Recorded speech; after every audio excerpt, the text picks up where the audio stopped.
जय भीम साथियों। जैसा कि आप सब जानते हैं, मुझ पर कुछ गंभीर आरोप लगाए गए हैं। मैं इस मुद्दे पर सोशल मीडिया या पब्लिक प्लेटफॉर्म पर कोई अनाप शनाप टिप्पणी करना सही नहीं मानता। मेरा धर्म है, मेरा फर्ज है कि मैं ऐसा कोई शब्द न कहूं जिससे किसी बहन बेटी की गरिमा को ठेस पहुंचे। इसलिए साथियों, मैं फिलहाल ज्यादा कुछ नहीं कहूंगा, लेकिन इस वीडियो में 5 ऐसे सवाल रखे गए हैं जो बहुत जरूरी हैं। ये सवाल हर उस शख्स के मन में उठते हैं जो सच्चाई को जानना चाहता है। आप सबसे विनती है, इस वीडियो को आखिर तक देखें, समझें और सोचें, और जितना हो सके इसे अपने व्हाट्सएप ग्रुप्स और सोशल मीडिया पर शेयर करें ताकि सच्चाई हर इंसान तक पहुंचे। और हाँ, हमारे छोटे भाई के चैनल को लाइक और सब्सक्राइब करना मत भूलिएगा।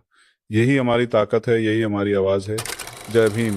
आज मैं सामने रखूंगा कुछ ऐसे सवाल जो किसी शोर में नहीं दबेंगे, सवाल जिनके जवाब देने से शायद खुद रोहिणी का भी पसीना छूट जाएगा। ये सवाल किसी की बनाई कहानी नहीं, ये वो सवाल हैं जो हर उस इंसान के दिल और दिमाग में उठ रहे हैं जो सच जानना चाहता है, जो पर्दे के पीछे की हकीकत देखना चाहता है। ये सवाल सिर्फ इल्जामों का पर्दाफाश नहीं करेंगे, ये सवाल उन तथाकथित सबूतों की सच्चाई को भी नंगा करेंगे जिन्हें दिखाकर साजिश की बुनियाद रखी जा रही है। जब किसी पर इल्जाम लगाया जाता है तो सच जानने के लिए जरूरी होता है हर पहलू को सुनना। तो सुनो, सोचो और खुद फैसला करो।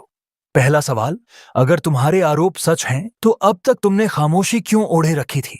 किस वजह से इतने समय तक एक शब्द तक नहीं बोला? क्यों नहीं उस वक्त सीधे पुलिस के पास गई जब तुम्हें पहली बार जरा भी तकलीफ हुई थी? क्यों नहीं लिखा एक भी शिकायत? क्यों नहीं दर्ज कराई FIR? क्या तब डर इतना हावी था कि तुम्हारी आवाज खुद तुम्हारे अंदर कैद हो गई थी? और अगर हाँ, तो आज वो डर अचानक कैसे टूट गया? कौन सी ताकत, कौन सा साहस, कौन सी वजह तुम्हें आज ये बोलने पर मजबूर कर रही है? या फिर ये ताकत किसी और के इशारे पर आई है? ये साजिश की बिसात है या इंसाफ की तलाश? दूसरा सवाल, जब चंद्रशेखर भाई हर रोज संघर्ष की आग में जल रहा था, जब वो सड़कों पर लाठियां उठा रहा था, जेल की सलाखों के पीछे सड़ रहा था, जब वो अपनी जान की बाजी लगाकर समाज के हक की लड़ाई लड़ रहा था, तब तुम्हारे दिल और जबान पर चुप्पी क्यों थी? क्यों तुम्हें तब ये सच्चाई लोगों को बताने की जरूरत नहीं महसूस हुई? क्यों नहीं तुमने तब वो आवाज उठाई जो आज अचानक बुलंद हो रही है? क्या तुम्हें तब डर था या तुम्हारे इरादे तब कुछ और थे? और अजीब बात ये कि जैसे ही जीत की माला गले में पड़ी, जैसे ही जनता का आशीर्वाद मिला, तुम्हारी याददाश्त लौट आई। ये संयोग है या सोच समझकर बिछाया गया जाल?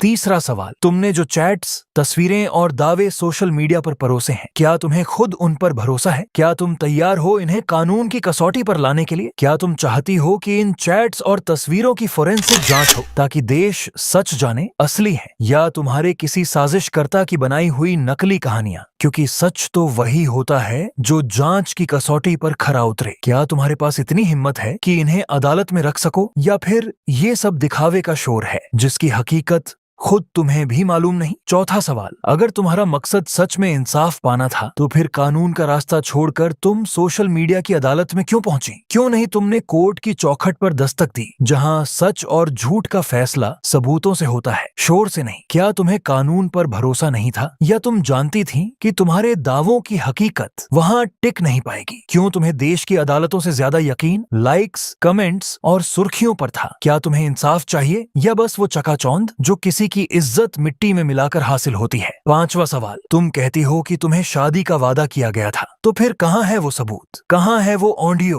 वो वीडियो, वो दस्तावेज जो इस दावे को सच साबित करे? कहीं ऐसा तो नहीं कि ये सिर्फ तुम्हारे शब्द हैं जिनका कोई आधार नहीं? क्या तुम्हारा सच सिर्फ बोलने भर से सच हो जाएगा, या फिर तुम्हें खुद भी यकीन नहीं कि तुम्हारा ये दावा सच की कसौटी पर खड़ा रहेगा? तो ये थे वो सवाल जो सिर्फ पूछने के लिए नहीं है, सवाल जो हर सोचने वाले जमीर को झकझोरने के लिए है। अब फैसला तुम्हारे हाथ में है। क्या तुम भी साजिश का शिकार बनोगे या सच को उसकी असली शक्ल में पहचान पाओगे? याद रखो, इल्जाम लगाने में वक्त नहीं लगता, लेकिन सच की गहराई में उतरने के लिए हिम्मत चाहिए। मैं सच्चाई से नहीं डरता। अब बारी तुम्हारी है। सुनो, सोचो और खुद सच का फैसला करो।